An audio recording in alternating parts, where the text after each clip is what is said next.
My grandfather, Barry Crooks. Barry Crooks, born when the war began, is my grandfather. His life was very different from our lives today. There were lots to do when Barry Crooks was a kid. This included bike riding and bird nesting. Bird nesting was where you would climb through trees looking for birds' eggs, and if you found any, you took them home, blew out the yolk, and you hung them up on strings to make decorations. Barry was the youngest. He had 2 older sisters and 1 older brother. His dad was a dairy foods truck driver and his mum a talented sewer. There he is on the left next to his brother, his mum and his 2 sisters.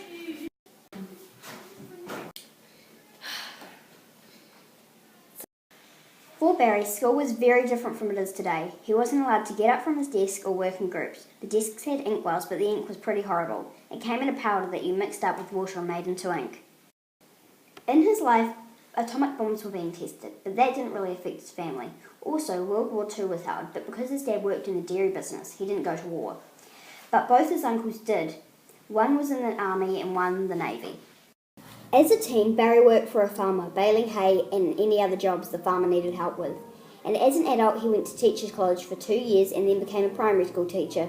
He also owned a pub/tavern with my Nana Margaret and Duntroon. Barry didn't always want to be a teacher. When he was younger, he wanted to be a fighter pilot, but he couldn't continue on his aspiration because of what they call red-blue colour blindness, when he gets blue and green mixed up. Barry said work was sometimes good, but sometimes bad, like any other job, but he says that holidays are the best. Life was very different because there was no TV, so he listened to radio. Barry also worked at a bakehouse before he went to work at a school, and his last job was delivering frozen foods. Barry inspires me because he is very smart and kind. He always tells me new things and is an amazing granddad.